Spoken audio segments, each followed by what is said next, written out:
Welcome back. Canada has made some big bets on EV manufacturing in recent years. Here's a look by the numbers. To persuade Canadians to go zero emissions, the feds have spent more than $1 billion since 2016 on efforts to make EVs affordable and practical.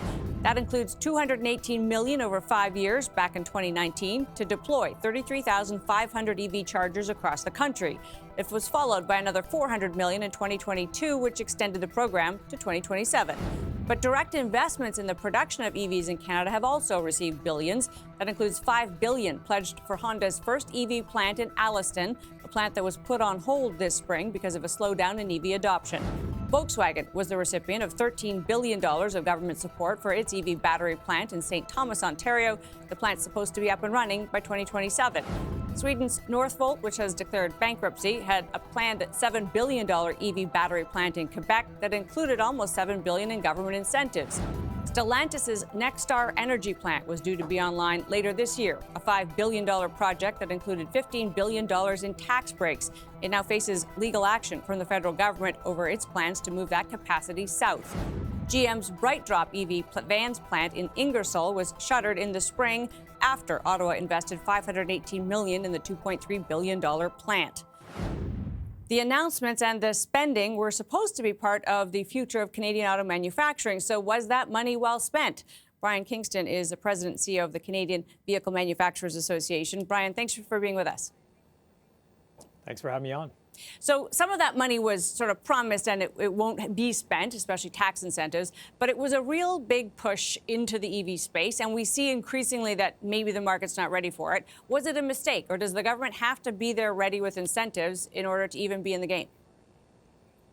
It was absolutely the right move because it led to Canada securing $46 billion in new automotive investment of a total $175 billion that was deployed across North America since 2020. Canada received 14% of that share, which is almost double our historical share of new automotive investment. Now, we've absolutely seen a slowdown in the EV market and it's frankly a collapse of EV sales at the moment, but that doesn't change the direction that the industry is going. We are electrifying. These investments will pay off, but it's going to take more time. There's some big questions, of course, because of the behavior of the U.S. government about where future investments will be made. It's a lot of the big automakers are looking to the U.S. because it's practical to do so, Brian.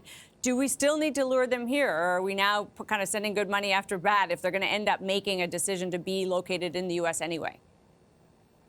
Well, priority number one has to be getting an agreement with the Americans to eliminate the Section 232 tariffs and to renew our North American trade agreement. Of our production of auto in Canada last year, 92% went to the United States. We are totally integrated. We always have been. We have to secure a deal with the Americans. Very difficult to have an automotive industry in Canada without access to that market. So that's got to be goal number one, and I'm confident we'll get there. The Americans need the Canadian market. We are their biggest export destination by far. So there is a deal to be had, but we've got to get back to the negotiation table. There's also some debate, of course, and there might be a change in Canada's planned sort of path to EV adoption. The government's kind of idealized plan for that is under review.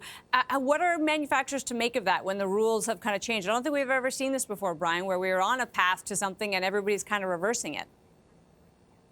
Well, the federal government's EV mandate has to go. It needs to be repealed. The government was trying to dictate consumer demand, and they set this target of 100% EV sales by 2035. That was never going to happen, but given the current collapse in demand for EVs, it's even more obvious that that target is completely outlandish. So we need that to go away, and the government should be focusing on those preconditions to EV adoption. Where's the charging infrastructure? We've got a 70,000 charger gap in Canada right now. We need incentives to help consumers make the switch.